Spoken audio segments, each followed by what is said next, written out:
these boondoggles to countries like Nigeria and Colombia are just absurd. They're desperate attempts by the Sussexes essentially to cling to remnants of their former life that they rejected when they stepped back from royal service. And mouthpieces in America, like People magazine, for instance, they broadcast headlines that the Sussexes are off on official tour. Well, there's nothing official about going on this. holiday. And Lee is a US-based royal expert, a columnist for Fox News and the Daily Telegraph. And it is such a pleasure to have you here, Lee. But my goodness, what a shocking story. Prince Harry just last week said it was too dangerous for Meghan Markle to come to the UK. However, they're going to go to Colombia, one of the most dangerous countries in the world. What have you learned about this, Lee? What is going on? Well, Dan, we just go from ridiculous to sublime with the Sussexes. And I mean, this is just amazing. Using safety and security as an excuse would be a reasonable excuse were it not for Harry electing to go to countries which are on the watch list of both US and UK. The US Department of State has issued a level 3 travel advisory for Colombia, recommending that US citizens actually reconsider their travel plans to that country due to crime and terrorism. And here are the points of the travel advisory that Harry and Meghan are electing to go to a country instead of his birth country, Britain. The safety concerns include in Colombia violent crime, including homicide, assault, and armed robbery. And the US State Department says that that is widespread. Other concerns outlined by the State Department include terrorist groups and criminal organizations who continue to operate and carry out attacks. Demonstrations occur regularly and become violent. And then they give specific areas to avoid. Now, it's positively ludicrous that Harry has put up the excuse that they have concerns traveling to the UK for their security. And here they go, waltzing off to, they already waltzed off to Nigeria, which also has travel warnings similar to these. Totally. And the thing is, right, what I love about their decisions is it proves that they are completely lying about their security fears. But he was doing it again last week with such egregious and purposefully emotional language designed to try and blame journalists and critics like me in the UK if anything, God forbid, were physically to happen to Meghan Markle. So let's just have a reminder of what he told ITV. So the fight falls to perhaps the only person with the persistence and financial firepower to pursue this through the civil courts. I don't think there's anybody else in the world that is better suited and placed to be able to see this through than myself. But he fears negative tabloid narratives endanger him and his family. All it takes is one lone actor, one person who reads this stuff to act on what they have read. And whether it's a knife or acid, whatever it is, and these are things that are a genuine concern for me. It's one of the reasons why I won't bring my wife back to this country. I mean, Lee, you sort of have to laugh, but it's actually so sinister that he's already lining up the fact that if anything were ever to happen to them, maybe because of the risks that they're taking in terms of security, it would be negative tabloid narratives that were to blame, Lee. Indeed. I mean, these are bullying tactics, Dan. And might I say that as ridiculous as this whole security issue is, there are other reasons that these boondoggles to countries like Nigeria and Colombia are just absurd. They're desperate attempts by the Sussexes essentially to cling to remnants of their former life that they rejected when they stepped back from royal service.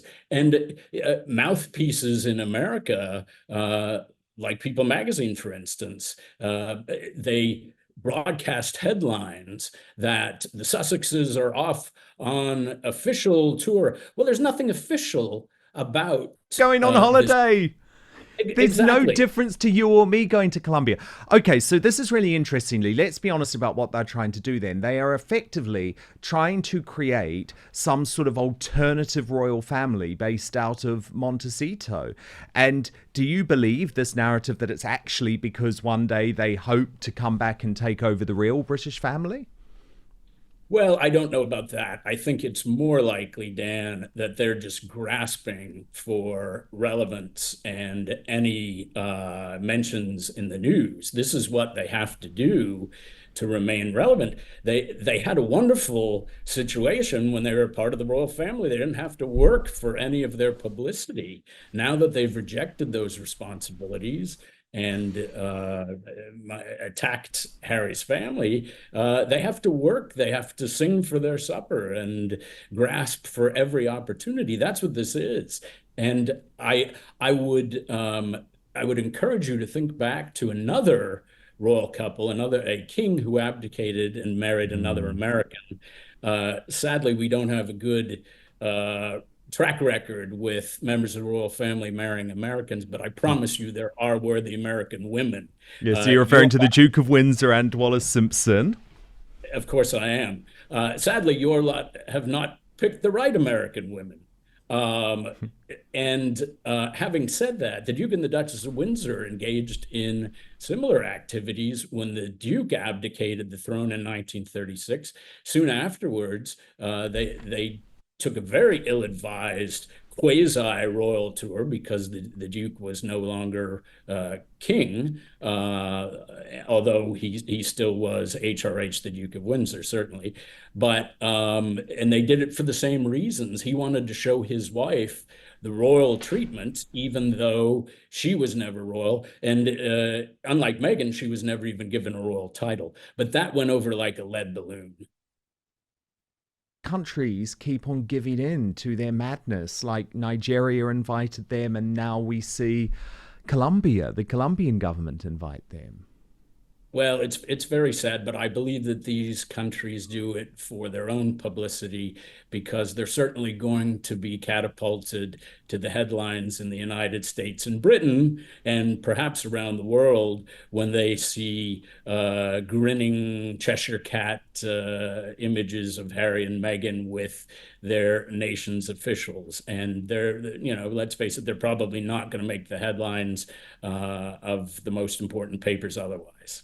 The thing is, Lee, the mainstream media was so ridiculous when it came to the Nigerian tour. I do not know what's happened to, for example, my former employer, the Daily Mail, that was saying things like, wow, this tour shows how Meghan now has a path to the White House. Like, are they crazy? Most people looked at that Nigerian tour and thought it was a complete disaster. She was dressed inappropriately and ended up being criticized by the country's first lady. Lots of people thought actually her whole shtick over there was completely inappropriate and a little bit embarrassing. So why is the media so desperate to keep talking Harry and Meghan up as if they're a success, when quite clearly we can see with our own eyes that these sorts of tours are not proving a success? Well, as we know, Dan, the media have an agenda, certainly the mainstream media in my country, with the New York Times, that I affectionately refer to as the New York Slimes. Like that. They certainly don't have an America First agenda. And by that, I don't mean necessarily tied to President Trump. They don't put our nation first. And therefore, the Sussexes' narratives, which are certainly more on the progressive left, embracing of all cultures and social justice warriors and what have you, fit more fit like a glove with a lot of the media's narratives, so they embrace them. And might I add, you mentioned a minute ago Meghan's political ambitions. I mean, it's absolutely staggering that we have as a presidential candidate Kamala Harris, who, until 2 minutes ago, even the Democrats didn't think could win in a game of hopscotch. And here we are now. Everyone's thrown their weight behind her. So this can happen in the United. She's like a cross between JFK and Barack Obama and Margaret Thatcher, if you were to believe the ludicrous American mainstream media. This one's really personal, but the fellas watching, I know you're going to get it. And as I always say, ladies, buy this for your husband or boyfriend because it is a game changer.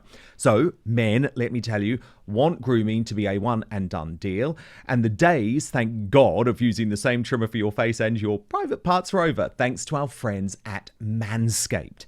They've come up with the ultimate package to keep your hairs trimmed from 12 to 6. Introducing, and I have it right here, the Beard and Balls Bundle, featuring the Lawnmower 5.0 Ultra. Look at how beautifully packaged it is. I've actually bought these for someone because it's such a good product. And the Beard Hedger as well. But it's not the type of lawnmower that you might be thinking of, like that one. But this product provides precision trimming for all areas, even the sensitive ones, that will get you manicured as good as freshly cut grass. So I'm talking about a trimmer for the moneymaker, another for the boys downstairs, and the trimmer gets it right the first time, being gentle on the skin in all your delicate places. With 2 interchangeable skin-safe blade heads, you can choose between a precise trim or a smooth finish. And did I mention it's waterproof, so you can trim in the shower and avoid a mess everywhere. Now, the Beard Hedger is brilliant too, whether you're going for a neat stubble or a full-on lumberjack. Look, it has you covered because it features a titanium-coated stainless steel T-blade and 20 length options via the Zoom wheel. Just like the lawnmower, the Beard Hedger is also waterproof, which means you can handle your beard grooming in the sink or the shower without worrying about water damage. It has 60 minutes of runtime, an LED charge indicator, and you'll never be caught mid-trim as a result. This is a gentle product too. You're not going to be cut, and actually, Mark, trust me on this, it will increase your confidence, this product. Brilliant thing is, we have such a good deal today. 20% off and free shipping. What you have to do is go to www.manscaped.com and use the code Outspoken. So when you put all of your things into your shopping bag, at the end of the experience, type in Outspoken, and my goodness, the money just comes off. It's so good. No more juggling multiple tools or dealing with subpar results. Just efficient, effective grooming wherever you need it for the premium grooming experience. Trust Manscaped. Lee, is there any truth to these suggestions that Harry and Meghan might have planned this Colombia trip to try and take away attention from what Prince William is doing with Earthshot Week in Cape Town? Well, we can't know for sure, but the timing could be suspect to do that. And not only that, their track record of doing this, of planning headline stealing events that coincide with other royal events to steal the thunder, certainly is something that we can't put past the Sussexes. All of their moves are choreographed and everything has a motive. So I would say it's well within the realm of possibility. Because the thing is, they are desperate to try and make Earthshot, because it's William's big project, but obviously ably supported by Catherine, although possibly a little bit less this year for obvious reasons, given she's undergoing treatment for her cancer still. But it really does feel like they're desperate to somehow crash Earthshot. They do not want William to be a success, given that William has really focused a lot of the attention with Earthshot on the US market, which Harry and Meghan feel that they own in some way now. Well, I think it's desperately sad. This couple, the Sussexes, that is to say, they're always on the dark side, and that's very unappealing I think to a lot of Americans, we're a sunny nation of optimists, and we're always getting lectures from them. And then instead of being a good sportsman about this, about simply going off about his business, Harry has to resort to things like this interference with headlines and putting up a competitive event to try to take away from the activities of his brother. And, And it's all the time, Lee. That's what's so Right. pathetic. It's so transparent. Like even the other day, because there was so much goodwill towards the lovely picture that Catherine had released on George's 11th birthday, and she'd taken it herself, and it was really great. So Harry immediately decided, I'm going to have to announce that the Invictus Games are coming to Birmingham. And they knew that it was George's birthday. So that's the thing. I do believe now this is a deliberate strategy to constantly try and undermine William and Catherine. And I believe, Lee, I don't know about you, but I believe it's all anchored in jealousy. Actually, Harry and Meghan are just so jealous of William and Catherine, and also their ongoing success, because you know better than me, Lee, but actually aren't they more popular in America now, William and Catherine, than Harry and Meghan? Americans seem to be turning on the Sussexes. They are indeed more popular, and that that's interesting that foreign-born royals, the Prince and Princess of Wales, completely eclipse the popularity of the Duke and the Duchess of Sussex, who are the closest thing we have to royalty in the United States. But something else that you've just said that I want to respond to, Dan, is that it's pure jealousy. And Harry, having been the spare, I suppose, was brought up not to always get his way because there was someone else that superseded him. However, this is not the case with Meghan Markle, who's a complete ambitious narcissist. She is used to getting her way, and that's why she was such a poor fit for the royal family, because she couldn't do it her way. There were things above her, more important than her. There was a cause. Sometimes And it's not about you, Meghan. Just Quite every right. now and then. Thank you so much for watching Dan Wootton Outspoken. Please do subscribe if you want lots more clips and interviews like that. Plus, if you want to watch our totally uncensored after show, then visit www.outspoken.live.